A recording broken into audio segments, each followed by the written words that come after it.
नमस्कार दोस्तों, चलिए जानते हैं झारखंड की 50 फटाफट बड़ी खबरों को सिर्फ 10 मिनट में। लेकिन उससे पहले आप यह वीडियो किस जगह से देख रहे हैं हमें कमेंट में जरूर बताएं। झारखंड लोक सेवा आयोग की परीक्षा में कथित गड़बड़ी को लेकर राज्य की राजनीति काफी गर्मा गई है। भारतीय जनता पार्टी ने इस पूरे मामले को लेकर कांग्रेस नेता राहुल गांधी पर सीधा हमला बोला है। भाजपा नेताओं ने सवाल उठाया कि देश भर के युवाओं की आवाज उठाने का दावा करने वाले राहुल गांधी झारखंड के अभ्यर्थियों के साथ हो रहे अन्याय पर चुप क्यों है। विपक्ष ने आरोप लगाया है कि सरकार धांधली को छिपाने का प्रयास कर रही है, जिससे राज्य के युवाओं का भविष्य अंधकार में राजधानी रांची के जयपाल सिंह मुंडा स्टेडियम के पास उस वक्त हड़कंप मच गया जब एक युवक आधी रात को 100 फुट ऊंचे मोबाइल टावर पर चढ़ गया। बताया जा रहा है कि युवक अपनी पत्नी को सरकारी नौकरी न मिलने और प्रशासनिक सहायता न मिलने से बेहद नाराज था। दोस्तों, चर्चा में हम बारबर तरवाल देशाल पार की सूचना मिलते ही पुलिस और प्रशासन की टीम मौके पर पहुंची। करीब 7 घंटे की कड़ी मशक्कत और लगातार समझाइश के बाद तड़के युवक को सुरक्षित नीचे उतारा गया, जिसके बाद पुलिस उससे पूछताछ कर रही है। आतंकवादी नेटवर्क और विदेशी कनेक्शन को लेकर साहिबगंज से गिरफ्तार हुई युवती से सुरक्षा एजेंसियों की पूछताछ जारी है। सूत्रों के मुताबिक जांच में यह बात सामने आई है कि पश्चिम बंगाल से पकड़े गए संदिग्ध आतंकी के तार पाकिस्तानी डॉन शहजाद भट्टी और आईएसआई से जुड़े हुए थे। हालांकि प्राथमिक जांच में पता चला है कि युवती को इस बड़े षड्यंत्र की पूरी जानकारी नहीं थी, लेकिन उसके सोशल मीडिया और संपर्क के आधार पर केंद्रीय एजेंसियां आगे की जांच कर मामले की तह तक पहुंचने की कोशिश कर रही हैं। धनबाद के खूंखार गैंगस्टर प्रिंस खान के सीमा पार भागने की खबर से सुरक्षा तंत्र में खलबली मच गई है। पुलिस की जांच में सामने आया है कि प्रिंस खान भारत से फरार होकर पाकिस्तान पहुंच गया है, जहां उसे आईएसआई के तौकीर बलोच का समर्थन मिल रहा है। इसके साथ ही यह भी दावा किया गया है कि उसने कुख्यात आतंकी संगठन जैश-ए-मोहम्मद के साथ हाथ मिलाया है। झारखंड पुलिस अब केंद्रीय जांच एजेंसियों के सहयोग से उसके अंतर्राष्ट्रीय नेटवर्क को खंगालने में जुटी हुई। देश के शीर्ष संवैधानिक पदों पर बैठे नेताओं के खिलाफ सोशल मीडिया पर अमर्यादित टिप्पणी करने का गंभीर मामला सामने आया है। रांची में पुलिस ने प्रधानमंत्री नरेंद्र मोदी, गृह मंत्री अमित शाह और उत्तर प्रदेश के मुख्यमंत्री योगी आदित्यनाथ के विरुद्ध आपत्तिजनक भाषा का इस्तेमाल करने वाले आरोपी के खिलाफ प्राथमिकी दर्ज की है। पुलिस अधिकारियों का कहना है कि साइबर सेल की मदद से आरोपी की पहचान की जा रही है और ऐसे मामलों में किसी भी दोषी को बख्शा नहीं जाएगा, जल्द ही गिरफ्तारी होगी।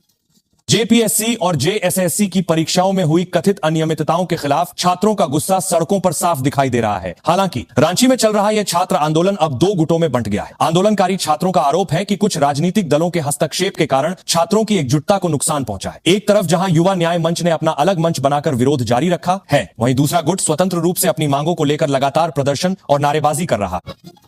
रांची के हरमू रोड स्थित शनि मंदिर के समीप श्री राम जानकी मंदिर के आसपास की 1.34 एकड़ भूमि को अतिक्रमण मुक्त कराने के लिए नगर निगम ने कमर कस ली है। निगम प्रशासन की ओर से कब्जाधारियों को अंतिम चेतावनी जारी कर दी गई है और जल्द ही वहां बुलडोजर चलाकर निर्माण ध्वस्त किए जाएंगे। नगर निगम अधिकारियों का कहना है कि सरकारी जमीनों पर अवैध कब्जे को किसी भी हाल में बर्दाश्त नहीं किया जाएगा और पूरी जमीन को खाली कराकर सार्वजनिक कार्यों के लिए इस्तेमाल में लाया जाएगा। खाड़ी देश ओमान में फंसी सिमडेगा जिले की श्रमिक प्रीति कुजूर की आखिरकार सकुशल वतन वापसी हो गई। रोजगार के नाम पर धोखे का शिकार हुई प्रीति वहां बेहद खराब परिस्थितियों में रह रही थी। इस मामले की जानकारी मिलने के बाद मुख्यमंत्री हेमंत सोरेन ने राज्य के श्रम विभाग को तुरंत हस्तक्षेप करने और विदेश मंत्रालय के सहयोग से राहत पहुंचाने के निर्देश दिए थे। मुख्यमंत्री की पहल पर त्वरित कार्रवाई की गई और प्रीति अपने वतन लौट आई, जिससे उसके परिवार में खुशी। आयकर विभाग ने रामकृपाल कंस्ट्रक्शन कंपनी के परिसरों पर की गई छापेमारी के बाद बड़ा खुलासा किया है। विभाग को जांच के दौरान लगभग 300 करोड़ रुपए के अनाम, लेन देन और बोगस बिलिंग के सबूत मिले हैं। आयकर अधिकारियों के अनुसार कंपनी कई वर्षों से वित्तीय अनियमितताओं और कर चोरी में लिप्त थी। 3 राज्यों में चली इस लंबी कार्रवाई के दौरान कई महत्वपूर्ण दस्तावेज, डिजिटल साक्ष्य और बैंक खातों की जानकारी जब्त की गई है, जिसकी गहनता से स्क्रूटनी की जा रही है ताकि पूरा सच बाहर आए। पूर्वी सिंहभूम जिले में स्पेशल समरी रिवीजन यानी एसआईआर प्रक्रिया के तहत मतदाता सूची का शुद्धिकरण किया जा रहा है। जांच प्रक्रिया के दौरान करीब 3,95,000 मतदाताओं के एन्यूमरेशन फॉर्म वापस न मिलने के कारण उनके नाम वोटर लिस्ट से हटाए जाने की संभावना है। जिला प्रशासन के अधिकारियों का कहना है कि इसका सबसे अधिक असर जमशेदपुर पूर्व और जमशेदपुर पश्चिम विधानसभा क्षेत्रों में देखने को मिलेगा। नागरिकों से अपील की गई है कि वे अपनी मतदाता स्थिति की जांच समय रहते जरूर पूरी कर लें। सावन के पवित्र महीने में बाबा बैद्यनाथ धाम और बासुकीनाथ धाम जाने वाले श्रद्धालुओं के लिए राहत भरी खबर है। राज्य सरकार 4 अगस्त से देवघर और बासुकीनाथ के बीच हेलीकॉप्टर दर्शन सेवा शुरू करने जा रही है। झारखंड फ्लाइंग इंस्टीट्यूट के माध्यम से संचालित होने वाली इस सेवा से श्रद्धालु बेहद कम समय में दोनों धार्मिक स्थलों का सुगम दर्शन कर सकेंगे। बुजुर्गों और दिव्यांग भक्तों के लिए यह योजना काफी उपयोगी साबित होगी, जिसके लिए प्रशासन ने बुकिंग और सुरक्षा की पूरी तैयारी कर। मॉस्को से मिले इंटरपोल इनपुट के बाद झारखंड पुलिस का स्पेशल ब्रांच पूरी तरह अलर्ट मोड पर आ गया है। अंतर्राष्ट्रीय ड्रग्स तस्करी नेटवर्क की जांच के दौरान रांची की एक युवती का नाम सामने आया है, जिसके तार विदेशी नशीले पदार्थों के सौदागरों से जुड़े होने की आशंका जताई जा रही। केंद्रीय जांच एजेंसियों के साथ मिलकर स्पेशल ब्रांच की टीम युवती के बैकग्राउंड, बैंक खातों और हालिया विदेश यात्राओं की पड़ताल कर रही, ताकि राज्य में सक्रिय किसी भी अंतर्राष्ट्रीय नेटवर्क को नाकाम किया जा सके। राजधानी रांची की सड़कों पर लगने वाले ट्रैफिक जाम से निजात दिलाने के लिए राज्य सरकार ने इंफ्रास्ट्रक्चर डेवलपमेंट को गति दी। शहर में 5 नए फ्लाईओवर और एक 6 लेन सड़क बनाने की विस्तृत योजना को मंजूरी दी गई और मांझी गोला एक्सप्रेसवे का निर्माण कार्य भी 90% तक पूरा हो चुका है। पथ निर्माण विभाग के अधिकारियों ने दावा किया है कि इस एक्सप्रेसवे के चालू होने से रांची की अन्य जिलों से कनेक्टिविटी बेहद मजबूत होगी और लोगों का समय भी बचेगा। मौसम विभाग ने राज्य के विभिन्न हिस्सों के लिए येलो अलर्ट जारी करते हुए अगले कुछ दिनों तक सतर्क रहने की सलाह दी। मौसम वैज्ञानिकों के अनुसार कई जिलों में तेज गर्जन और वज्रपात के साथ भारी बारिश होने की प्रबल संभावना बनी हुई। बारिश से जहां लोगों को गर्मी से राहत मिलेगी, वहीं ग्रामीण इलाकों में फसलों को नुकसान और बिजली व्यवस्था बाधित होने का खतरा भी। आपदा प्रबंधन विभाग ने लोगों को खराब मौसम के दौरान खुले स्थानों और पेड़ों के नीचे न जाने की हिदायत दी। महिला पर्यवेक्षिकाओं की भर्ती प्रक्रिया में एक बड़ा विवाद सामने आया। दस्तावेज सत्यापन और जांच के दौरान चयनित 33 अभ्यर्थियों की शैक्षणिक डिग्रियां संदेह के घेरे में आ गई। विभाग ने तुरंत कार्रवाई करते हुए इन सभी डिग्रियों की गहन जांच के आदेश जारी कर दिए हैं। संबंधित विश्वविद्यालय और बोर्ड से सत्यापन रिपोर्ट मांगी गई है। अधिकारियों का साफ कहना है कि यदि जांच में कोई भी दस्तावेज फर्जी या अमान्य पाया गया तो अभ्यर्थियों का चयन रद्द कर कानूनी कार्रवाई की जाए। दिल्ली स्थित संसद परिसर में साधु के वेश में विरोध प्रदर्शन करने के मामले में नया कानूनी मोड़ आ गया है। इस मामले में कांग्रेस नेता राहुल गांधी, सांसद पप्पू यादव और अवधेश प्रसाद के खिलाफ प्राथमिकी दर्ज की गई। शिकायतकर्ता का आरोप है कि इन नेताओं ने धार्मिक भावनाओं का इस्तेमाल कर संसद की गरिमा को ठेस पहुंचाई है। पुलिस ने मामला दर्ज कर जांच शुरू कर दी है, जबकि विपक्षी नेताओं ने इसे राजनीतिक प्रतिशोध की कार्रवाई करार देते हुए सरकार पर निशाना साधा। खूंटी जिले के ग्रामीण इलाकों में एक सकारात्मक सामाजिक और आर्थिक बदलाव देखने को मिल रहा है। कभी अवैध अफीम की खेती के लिए पहचाने जाने वाले इस क्षेत्र में अब 1500 से अधिक किसानों ने गेंदा फूल की खेती अपना ली है। प्रशासन और कृषि विभाग के सहयोग से शुरू हुई इस पहल ने किसानों की आय में जबरदस्त इजाफा किया है। स्थानीय बाजारों के साथ साथ पड़ोसी राज्यों में भी खूंटी के गेंदा फूलों की मांग बढ़ रही है, जिससे ग्रामीणों का जीवन स्तर लगातार सुधर रहा।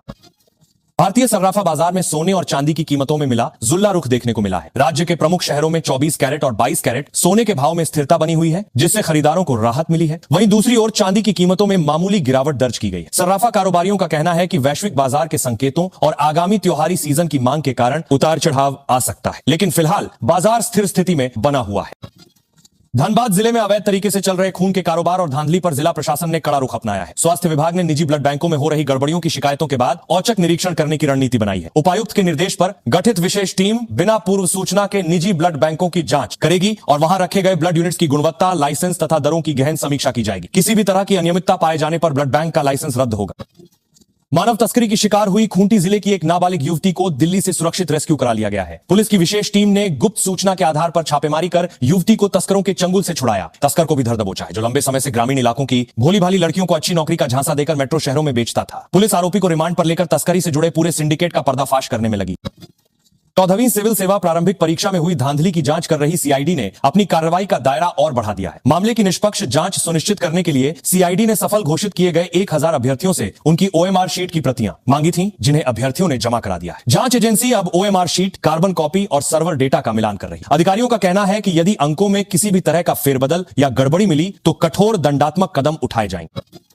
इस वर्ष सावन के पवित्र महीने में एक बेहद दुर्लभ धार्मिक संयोग बन रहा है, जहां गणेश चतुर्थी और सावन की पहली सोमवारी एक साथ पड़ रही है। इस खास मौके पर देवघर के प्रसिद्ध बाबा बैद्यनाथ धाम और रांची के पहाड़ी मंदिर में श्रद्धालुओं की भारी भीड़ उमड़ने की उम्मीद है। प्रशासन ने व्यवस्था को सुचारू बनाए रखने के लिए सुरक्षा के कड़े इंतजाम किए। मंदिरों में अर्घा व्यवस्था के जरिए जल चढ़ाने की सुविधा दी गई है और पूरे परिसर में सीसीटीवी कैमरों से निगरानी रखी जा रही है।